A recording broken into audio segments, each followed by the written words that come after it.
Être lucide dans ce monde, ça n'aide pas, ça te plombe. Alcool et résine pour oublier l'hécatombe. C'est Paranoïan pour Skurt, les amis. Donc moi j'ai aimé, on m'a aimé, c'en est assez pour ma tombe. Moi je vois l'humain, plus je lui pardonne d'exister. Je me prends léger des livres, ça me permet de m'exiler. La mort m'attend au tournant, mais comment t'expliquer? J'ai de moins en moins envie de la faire patienter. Quels sont tes actes fondateurs et tes accros majeurs qui ont forgé l'homme que tu es? C'est une belle question, hein. La vie, c'est... J'aime bien cette phrase, hein. La vie, c'est 10% ce qui t'arrive, 90% comment tu vas réagir à ce qui t'arrive. Et je sais plus quel philosophe parlait de ça, mais j'aimais bien sa théorie du conatus. Il me semble que c'est Descartes, je vais peut-être me tromper, vous me corrigerez hein, si vous voyez le truc, qui parlait de le conatus, c'est qu'en fait, à un moment donné, tu as des moments forts et des creux.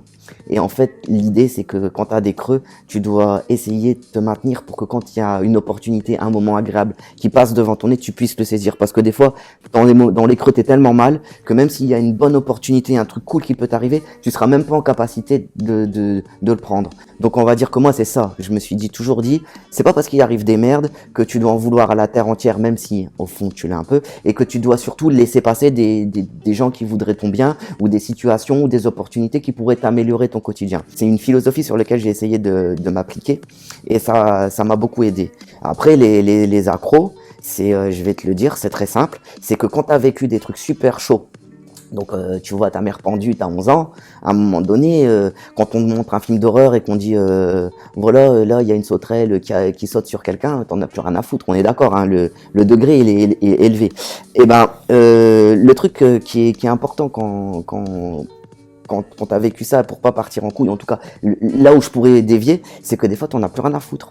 C'est que des fois t'as une nonchalance et un côté c'est pas grave et un côté y a pas mort d'homme qui va tellement loin, un flegme, tu vois, qui fait que tu peux te retrouver dans des situations de merde et les laisser, et t'enfoncer, et dire, ouais, vas-y, c'est pas grave, je dors par terre, c'est pas grave, ma maison elle brûle, je m'en branle, ma voiture elle est pétée, j'en ai rien à foutre, je vous emmerde tous, et de dire finalement ça va, par rapport à ce que j'ai connu, il y a encore moyen de s'en sortir. Et ça, c'est un gros travers, parce que des fois, le cercle, il peut être vertueux comme il peut être vicieux, et en fait, tout le temps que tu passes à t'enfoncer, il faudra à peu près le même temps pour ressortir de là. Franchement, rien de pire que les trop tard.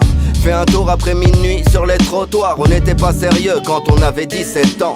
Les premières blessures sont toujours les plus marquantes. C'est Bukowski qui disait les hôpitaux psychiatriques, lui, et les prisons sont les meilleures écoles de la vie. Et j'aurais tendance à te dire que l'éducation nationale, elle m'a pas apporté ce que j'étais venu chercher.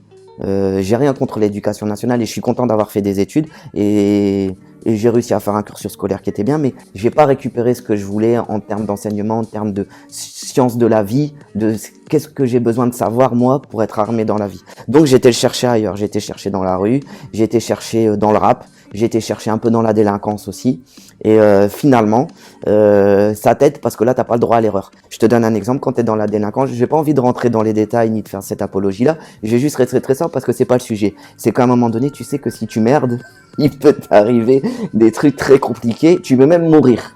Et donc à partir de ce moment-là, c'est là où tu vois comment tu vas réagir, ta parano, ton instinct de survie, c'est pas pour rien que je m'appelle Paranoïan, et comment tu te sens aussi vivant. Donc t'as des bons côtés, des mauvais côtés, t'es grisé, t'as de l'adrénaline, en même temps ça peut vite dériver en irréversible, et tout ça, ça peut après te donner beaucoup d'indications pour être plus mature, et pour avoir aussi une aura et une réflexion sur la vie différente avec des gens dans la vie de tous les jours. Du tact, du savoir-vivre, apprécier les bons moments.